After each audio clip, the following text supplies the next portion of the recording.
आज आपके सामने एक ऐसा केस लेके आया हूँ, उसको सुनकर आपकी आत्मा दहल जाएगी। बेंगलोर का एक केस है परसों का।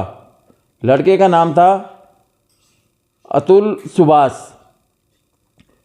वह प्राइवेट कंपनी में इंजीनियर था। उसका साल का पैकेज था 60 लाख रुपए। लगा लीजिए कि 60 लाख के हिसाब से 6.5 लाख रुपए उसकी हर महीने की सैलरी थी।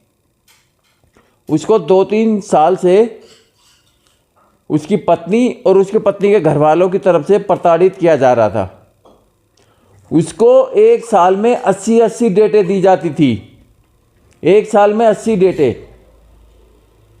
अब वो नौकरी करे या डेट पे जाए। लड़की के घर वालों ने, जिसका नाम निकिता था, 3 करोड़ की डिमांड करी। आप बताइए, जिस लड़के का सैलरी पैकेज 60 लाख रुपए हो, वो 3 करोड़ की डिमांड करेगा? खुद सोचिए। उसकी हालत इतनी बुरी हो गई थी, दिमागी रूप से अपना दिमागी तवज्जुह खो दिया था। एक साल में 80 डेटों पर कौन जा सकता है? आज लोगों के पास 5 मिनट 10 मिनट नहीं है किसी और के लिए, या अपने लिए भी कहीं जाना पड़ जाए, पुलिस स्टेशन तक जाना पड़ जाए, उनके पास टाइम नहीं है। वो एक साल में 80 डेटें भुगत रहा था 2-3 साल से। और कहानियां भी खत्म नहीं है, यहां से तो अब शुरू होगी। उससे 3 करोड़ की डिमांड की गई। कोर्ट में केस चला। और जज कौन थी? जज भी लेडीज थी। भरी कोर्ट में उसकी औरत निकिता ने बोला कि अभी तक तुमने आत्महत्या नहीं की। ये शब्द थे उसकी पत्नी निकिता के कि अभी तक तुमने आत्महत्या नहीं की। मतलब उसको ये इस तरह मजबूर करना चाहती थी कि आत्महत्या कर ले, सुसाइड कर ले। और मेरा मानना, इन सब चीज़ों के पीछे लड़की के घर वाले साथ हैं।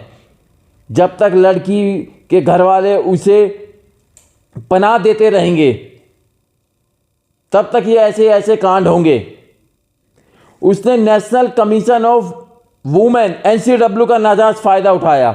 दहेज उत्पीड़न का मामला लगाया। 7 केस लगाए इसके ऊपर।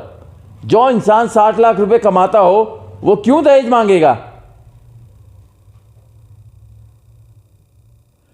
और यही नहीं, कानून व्यवस्था, हमारे देश की कानून व्यवस्था एक तरह से खंडर की तरह है। खंडर देखा होगा आपने, टूटा फूटा रहता है। वहां की जज जो लेडीज थी, जब निकिता ने उसको बोला कि अभी तक तुमने आत्महत्या नहीं की, आप बताइए कोई जज के सामने ऐसी लैंग्वेज, ऐसी भाषा इस्तेमाल कर सकता है? उसकी यह बात सुनकर वो जज हंसने लगी। उसको रोकने की बजाय वो जज हंसने लगी। और जज की हैवानियत अभी यहां खत्म नहीं होती है। जो लड़की ने 3 करोड़ रुपए मांगे थे लड़के से, जज ने बोला, उस लेडीज जज ने बोला, तुम मुझे 5 लाख रुपए दे दो, तुम्हारा केस मैं जल्दी खत्म कर दूंगी। ये तो हमारे देश की कानून व्यवस्था है। यहां जज आते हैं 8 घंटे की ड्यूटी करने, एसी रूम में बैठते हैं, डेट पे डेट देते रहते हैं और लाखों रुपए की सैलरी उठाते हैं। कोई ऐसा मर्द का बच्चा एक जज नहीं होगा जो 3 डेटों में फैसला कर दे। अगर मैं बोलता हूं, कसम खा के, मैं जज होता ना, कोई भी केस हो, मर्डर का केस हो या कैसा भी केस हो, 3 तारीख से ज्यादा नहीं लगने देता। जब सबूत सामने है, सब चीज सामने है, फिर तारीख पे तारीख किस लिए? लोग काम धंधा छोड़ के तारीख पे आए। खुद तो अपने 8 घंटे की ड्यूटी वहां बैठते हैं, सोमवार से शुक्रवार तक 8 घंटे की ड्यूटी करते हैं, एसी कमरे में बैठे रहते हैं, बस अगली तारीख ड्रामा लगा रखा है। कानून व्यवस्था नाम की कोई चीज ही नहीं है।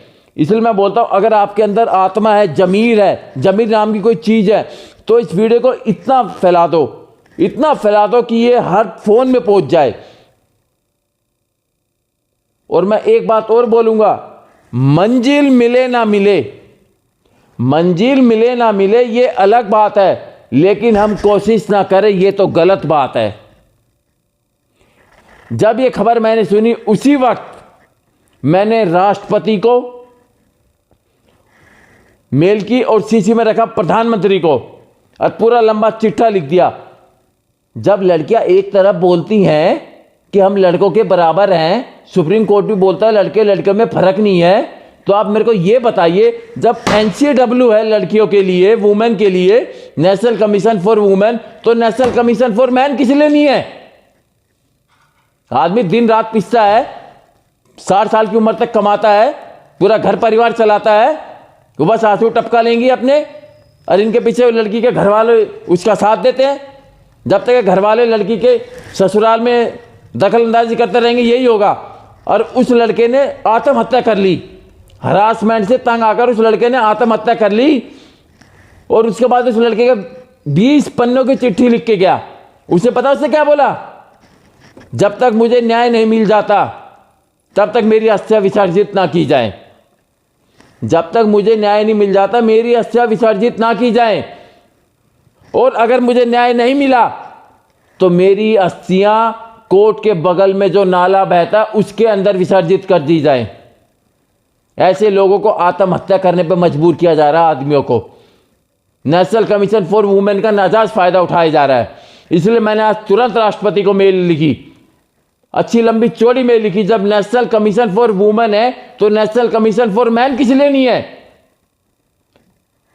नेशनल कमीशन फॉर वुमेन की आड़ में औरतें महिला आयोग की आड़ में अत्याचार कर रही हैं, नकली FIR दर्ज करवा रही हैं, क्योंकि पुलिस तुरंत उस आदमी को गिरफ्तार कर लेती है। आदमी के घर वाले, उसके मम्मी पापा भाई बहन सबको गिरफ्तार कर लेती है।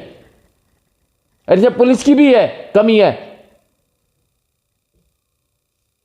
जब सबूत सामने है, सब चीज सामने, फैसला तुरंत क्यों नहीं होता? आज उस लड़के की मौत का जिम्मेदार कौन है? उस लड़के की मौत का जिम्मेदार अकेली उसकी पत्नी निकिता और उसके घर वाले नहीं है।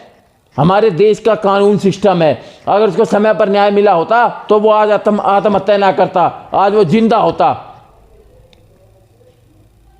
अब जो बात मैंने आपको बताई, अगर ये बात आपके दिल को छुई हो, आपके जमीर को लगी हो, जिस तरह मुझे मेरे लगी थी, मैं सुन के बिल्कुल दंग रह गया था।